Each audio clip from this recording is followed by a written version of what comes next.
నమస్తే, నేను Prashanthi. Welcome to Suman TV USA. ఈరోజు మనతో పాటు ఉన్నారు భారతీ శంకర పీఠం వ్యవస్థాపకులు, అలాగే వాస్తు మరియు జ్యోతిష్య పండితులు, బ్రహ్మశ్రీ అన్నవరపు తిరుపతి మూర్తి అవధాన గురువు గారు. ఆయనతో మాట్లాడి మరిన్ని విషయాలు తెలుసుకుందాం. అలాగే ఆయన ఆధ్వర్యంలో శ్రీచక్రార్చన, అదేవిధంగా సుదర్శన హోమం కార్యక్రమం కూడా జరుగుతుంది.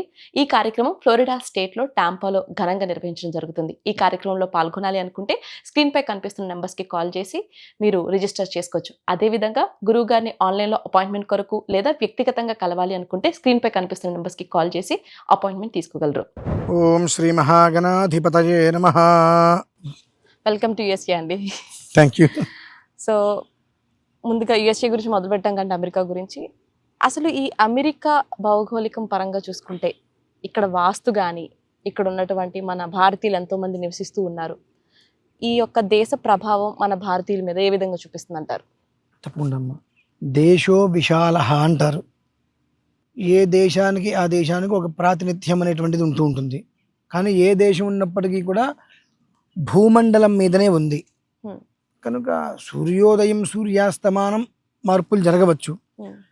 వాస్తు ప్రభావం అనేటువంటిది కానివ్వండి, ఏది కూడా ఎక్కడ మార్పు చెందదు. ఉత్తర దక్షిణాలు, తూర్పు పడమరలు మారతాయి అక్కడికి ఇక్కడికి. అంటే ఉదయము సాయంత్రం అనేటువంటి ఎలా తేడా ఉంటుందో, అంతేకాని అంతకుమించి ఏవో విశేషమైన మార్పులు ఉంటాయి అని మనం అనుకోవాల్సిన అవసరం లేదు. ప్రధానంగా ఇకపోతే రెండు, భారతదేశం కన్నా చాలా పెద్దదిగా అమెరికాని చాలా విశేషమైన పెద్దది అని చాలామంది కూడా అంటూ ఉంటారు. ఆ మాట వాస్తవమే అనుకున్నాం. అయితే కొంతమందికి ఉన్నటువంటి అపోహ, అమెరికా వెళ్ళి వస్తే ఇండియాలో అది చేయకూడదు, ఇది చేయకూడదు, ఇండియాలో పూజలు చేయకూడదు, రకరకాలుగా అనిపిస్తూ ఉంటుంది. దీనికి సరియగు సమాధానం భవిష్య పురాణం అమ్మ. భవిష్య పురాణం అనేటువంటిది ఒక్కసారి మనం పూర్తిగా కనుక చదవగలిగితే, ఇది ఐంద్రఖండం. అలాగే భారతదేశం మేరోహ దక్షిణ దిగ్భాగే అని అంటారు. మేరు పర్వతానికి దక్షిణ దిగ్భాగంలో భారతదేశం ఉంది. ఆ మేరు పర్వతానికి అధో దిగ్భాగంలో కింద మనకు అమెరికా ఉంది. అంటే మనం ఎటు చూసినా మేరు పర్వతం నుంచే మనం చూస్తున్నాం. మేరోర్ దక్షిణ దిగ్భాగే అని అక్కడ చెప్పుకుంటాం.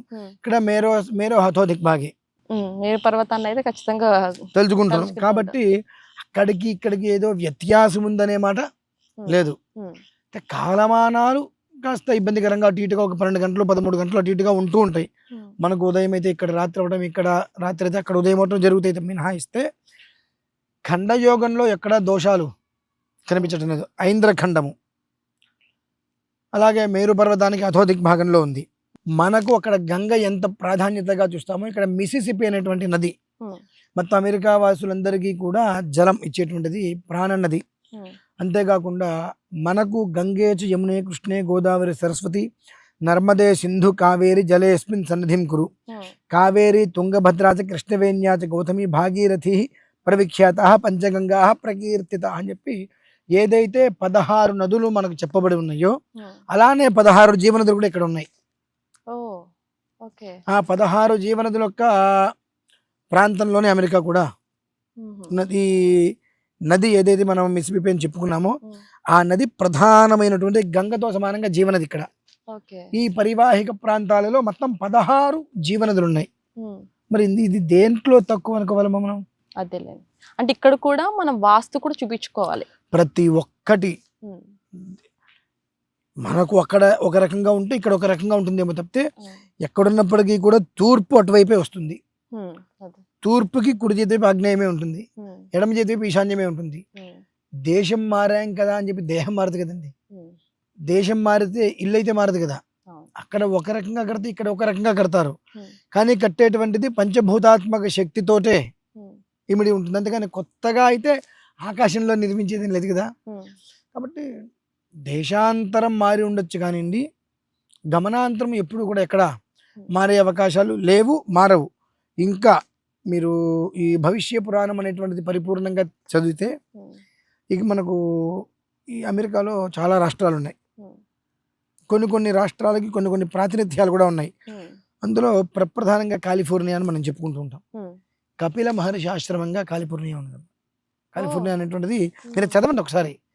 కపిల మహర్షి ఆశ్రమం ఇలా అసలు ఎక్కడెక్కడ ఏమేమి అనేటువంటి విషయము నేను దీని మీద ఒక 3 సంవత్సరాల పాటు రీసెర్చ్, అంటే 3 ఏళ్ల క్రితం రావాల్సింది ఇక్కడికి. నేను అమెరికా రాను, అమెరికా వస్తే నా బ్రాహ్మణత్వం పోతుందన్నట్టుగా నేను పట్టు కూర్చున్నా. తర్వాత కొన్ని విషయాలు, భవిష్య పురాణాలు ఇవన్నీ కూడా చదివి ఒకదాని తర్వాత ఒకదాని తీసుకుంటే మొత్తం కూడా భూమి మీదే ఉంది విశ్వం అంతా. మధ్యలో సముద్రం ఉన్నదంతే, కానీ భూమి మీదే ఉన్నది కనుక దీనికి దోషం ఎక్కడి నుంచి ఆపాదిస్తుందంటే ఎలాంటి దోషములు లేవు. ఇక్కడ నివసించినట్టే అక్కడ కూడా నివసిస్తున్నాము. అక్కడికి వెళ్తే దేహం వేరు ప్రాంతం వేరు అనడానికి అవకాశం లేదు. సూర్యోదయ సూర్యాస్తమానాలు ఏమైనా అటు ఇటు వస్తాయో మినహాయిస్తే ఎలాంటి ఒక దోషభూయిష్టం అనేటువంటిది లేదు అనేటువంటి విషయాన్ని పూర్తిగా నేను పరిశీలించుకొని అందులో విషయం తెలిసిన తర్వాత నేను ప్రయాణమయ్యానమ్మా. అలాగే మీ ఆధ్వర్యంలో కూడా కొన్ని కార్యక్రమాలు కూడా నిర్వహిస్తున్నారు అమెరికా వచ్చాక. మన అవునమ్మా. భారతీయులందరికీ కూడా వాళ్ళకి అవకాశం ఇవ్వాలన్న ఒక ఉద్దేశంతో అందరూ ఇండియా వెళ్ళి చేసుకోలేనటువంటి పరిస్థితులు ఉంటాయి కాబట్టి అందరూ స్వయంగా పాల్గొనొచ్చు, పాల్గొనకపోవచ్చు. అపాయింట్మెంట్ కూడా మీరు ఇవ్వడం జరుగుతూ ఉంది. సో ఎలాంటి కార్యక్రమాలు నిర్వహిస్తున్నారని?